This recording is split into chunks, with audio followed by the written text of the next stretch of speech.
علم انسان کو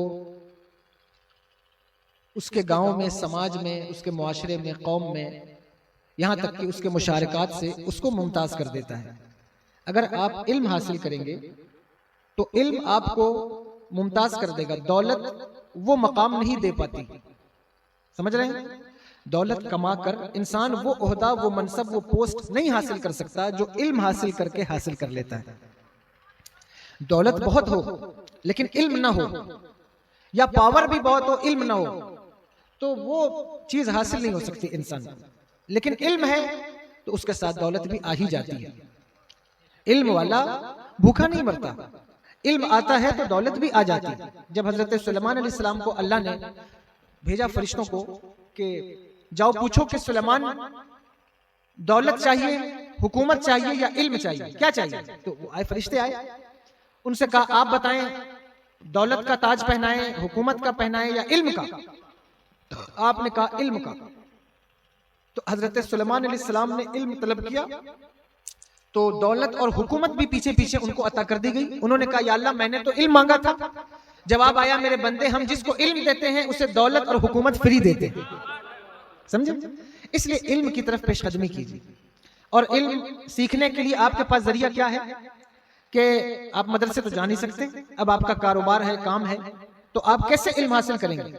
یہ جو محفل ہوتی ہے، جو تیجے کی، 40ویں کی، عقیقے کی، ختنے کی، جو بھی محفل ہے، اس میں آپ کو ایجوکیٹ کیا جاتا ہے۔ جیسے نکاح کی محفل ہے تو نکاح کی محفل میں تو نکاح کا خطبہ جس وقت ہوتا ہے اس وقت تو کوئی موجود نہیں ہوتا، سارے لوگ بھاگ گئے ہوتے ہیں، تو اس وقت نکاح کے متعلق ان کو ایجوکیٹ کیا جاتا ہے۔ تیجے کی محفل ہوتی ہے تو آخرت کے متعلق، 40ویں کی محفل ہوتی ہے آخرت کے متعلق، قبر کے متعلق ان کو ایجوکیٹ کیا جاتا ہے۔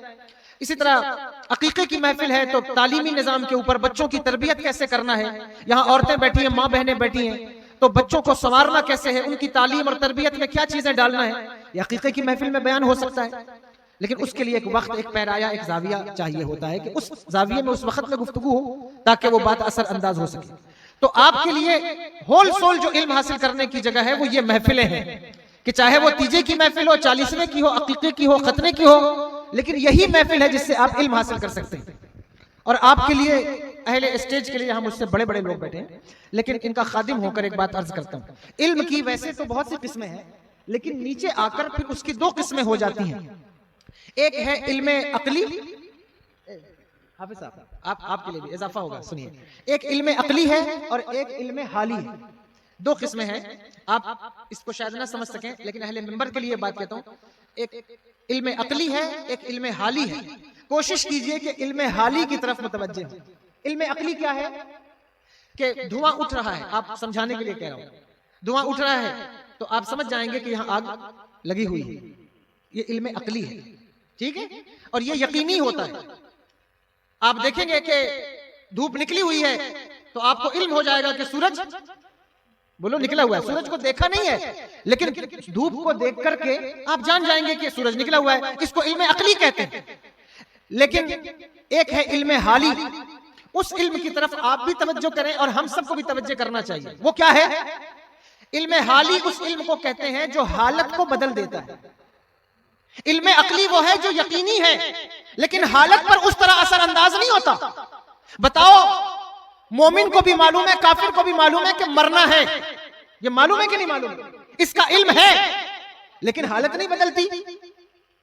سب کو معلوم ہے کہ ابا مر گئے، دادا چلے گئے، اب ہمارا نمبر ہے، لیکن جس طرح پہلے نماز نہیں پڑھتے اس طرح آج بھی نماز نہیں پڑھتے، جس طرح پہلے روزوں کا اہتمام نہیں آج بھی روزے کا اہتمام نہیں، جس طرح پہلے بدنگاہی تھی آج بھی بدنگاہی ہے، جبکہ موت کا علم یقینی ہے کہ مرنا بہرحال ہے لیکن حالت نہیں بدل رہی۔ لیکن علم حالی کی مثال بس ایک سمجھانا چاہتا ہوں۔ علم حالی کیا ہے؟ ایک ڈاکٹر کے پاس جاؤ اور وہ چیک اپ کرائے 15 20 25، اس کے بعد کہے بس 4 ہفتے کا ٹائم ہے، بس 4 ہفتے جیو گے، بولو حالت بدلے گی کہ نہیں؟ بدل جائے گی کہ نہیں؟ اسے علم حالی کہتے ہیں۔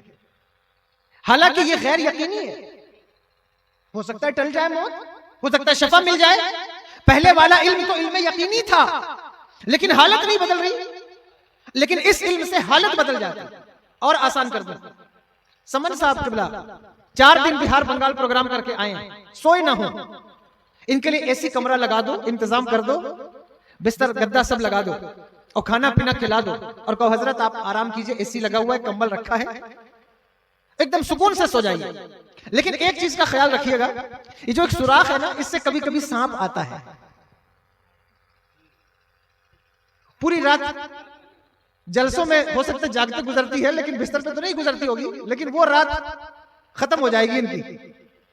ٹک ٹک دیدم دم نہ کشی، ساری رات یہی دیکھتے رہیں گے، پتہ نہیں کب آ جائے۔ علم حالی ہے، غیر یقینی ہے، پتہ نہیں آ بھی سکتا نہیں بھی آ سکتا، لیکن حالت کو بدل دے گا، حالت بدل جائے گی۔ اب وقت نہیں ہے کہ میں اس پر کوئی گفتگو کر سکوں گا، لیکن میں یہ کہہ رہا ہوں علم حالی جو ہے نا، وہ بعض اوقات آپ کو ان مجلسوں سے حاصل ہو جاتا ہے۔ سب کو معلوم ہے موت آنا ہے، سب کو معلوم ہے ہمیں مرنا ہے، لیکن بعض اوقات کسی خطیب کی گفتگو سے، کسی شاعر کے کلام سے انسان کی زندگی اور انسان کی حالت بدل جاتی ہے۔ انسٹنٹ کسی بات کی جانکاری سے حالت بدل جاتی ہے۔ اب آپ اس سے اندازہ لگا سکتے ہیں کہ ان محفلوں کا مقام کیا ہے، ان محفلوں کا مرتبہ کیا ہے، ان محفلوں کا درجہ کیا ہے۔ اس لیے ان محفلوں کی اہمیت کو سمجھیے، علم کی طرف پیش قدمی کیجیے۔ ان ساری چیزوں کا حل یہ ہے کہ آپ علم کی طرف متوجہ ہو جائیں۔ آپ گاؤں میں رہتے ہوں، قریے میں رہتے ہوں، پہاڑ کی کھو میں رہتے ہوں، اللہ کی بارگاہ میں یہ عذر قابل قبول نہیں ہوگا کہ ہم تو پہاڑ کے اندر رہتے تھے، وہاں سے باہر نکلنے کے لیے کوئی ٹرین نہیں تھی، تو ہم کیسے علم حاصل کرتے؟ یہ معاملہ نہیں ہوگا۔ آپ اللہ کی بارگاہ میں جواب دہ ہوں گے۔ آپ کو اتنا علم حاصل کرنا ہے جو آپ کی ضرورت کا علم ہے۔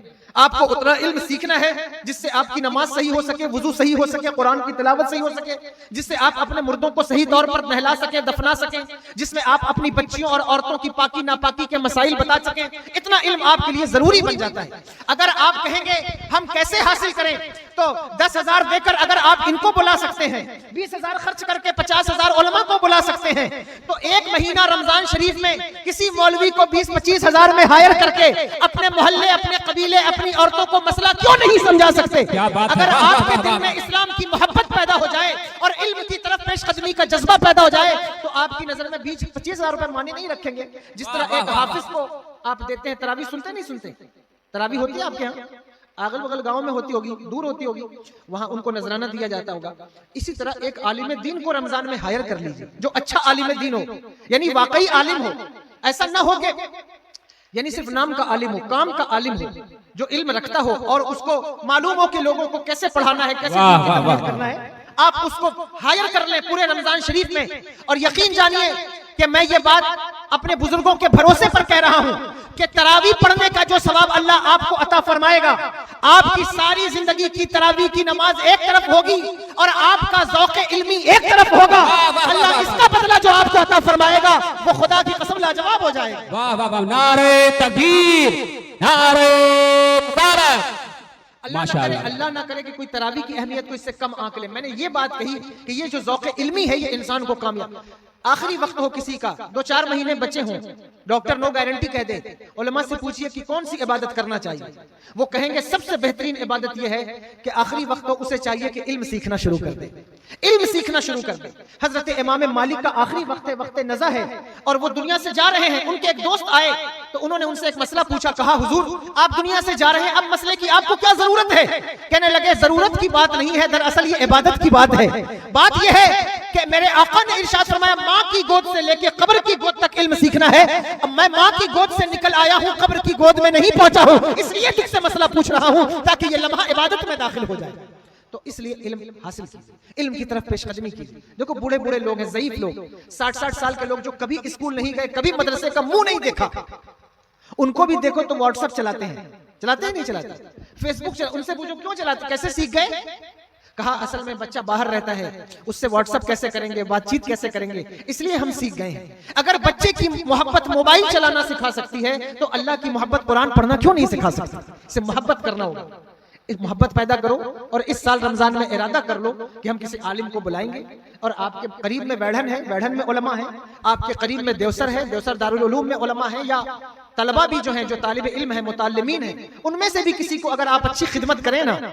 دیکھو علم، لوگ یہ سمجھتے کہ علم فری میں ملتا ہے، لیکن یقین جانو علم فری میں نہیں ملتا، یقین جانیے علم فری میں نہیں ملتا۔ آپ کہیں وہ کیسے؟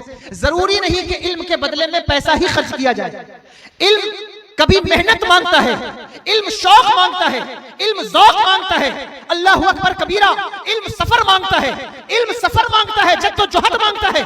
اور علم اگر آپ یہ ساری چیزوں میں سے کسی ایک چیز کی بھی طرف چلیں گے تو علم آپ کو اللہ عطا فرمائے. اور علم آئے گا تو ساری برائیاں خود بخود ختم ہو جائیں گی.